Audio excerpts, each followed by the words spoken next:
Donald Trump viaja ao exterior sem descer do palanque. O presidente dos Estados Unidos passa 4 dias no Japão, mas parece que não saiu de casa.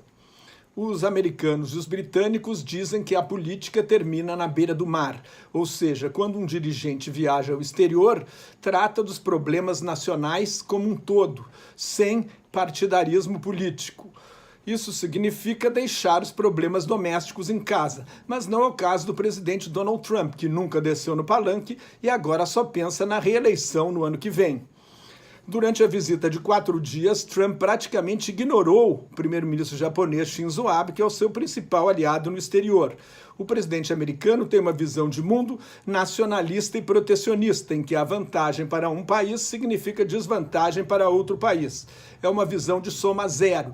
Trump ignora a lógica central da política externa americana depois da Segunda Guerra Mundial, que parte do princípio que os Estados Unidos, mesmo sendo a maior potência mundial, precisam de aliados para agir na esfera internacional.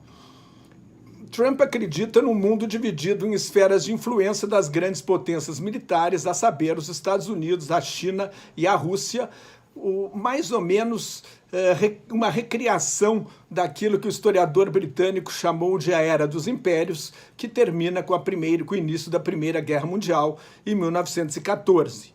Isso leva a um desprezo de Trump pelos tradicionais aliados dos Estados Unidos depois da Segunda Guerra Mundial, a Europa Ocidental e o Japão. Em visita a uma base militar americana, Trump disse para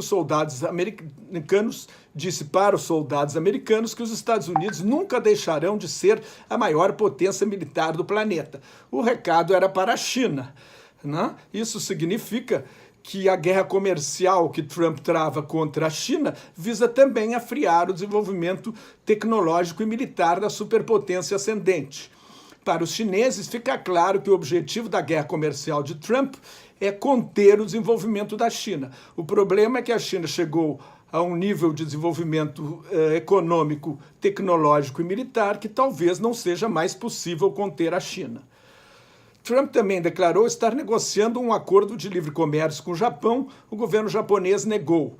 Shinzo Abe não quer tocar no assunto antes das eleições para o Senado, marcadas para julho. Trump não deu bola, mais uma vez, para os problemas do seu anfitrião.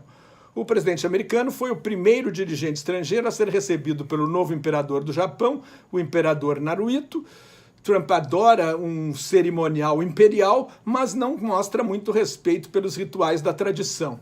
Na entrevista coletiva, Trump afirmou que não se incomoda com os testes de mísseis da Coreia do Norte. Ora, o primeiro-ministro do Japão se preocupa muito, porque os mísseis norte-coreanos muitas vezes cruzam o espaço aéreo japonês. Mais uma vez, Trump desprezou a opinião do seu aliado.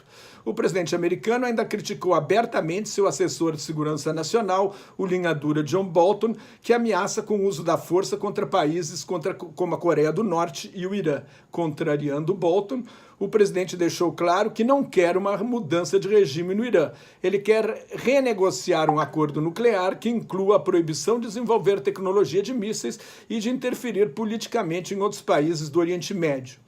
O Irã torce para Trump perder a eleição presidencial do ano que vem.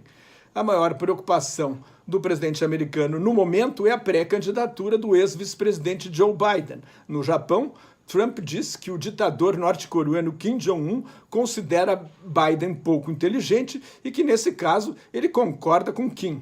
De mentira em mentira, Trump acredita que pode enganar algumas pessoas todo o tempo e assim garantir a sua reeleição. Quem se prepara para disputar novas eleições é o primeiro-ministro de Israel. Depois das eleições de 9 de abril, Benjamin Netanyahu tem até amanhã, 29 de maio, para formar uma nova coalizão de governo. Mas o ex-ministro da Defesa, linha dura, Avigdor Lieberman, exige que os judeus ortodoxos também sejam obrigados a prestar serviço militar, o que é inaceitável para os partidos religiosos que apoiam Netanyahu. O partido Likud de Netanyahu já encaminhou um projeto de lei ao parlamento para convocar novas eleições e as pesquisas indicam que a direita israelense poderá aumentar sua bancada. Mais notícias no meu blog Globalização em Crise em nelsonfrancojobim.blogspot.com. Muito obrigado.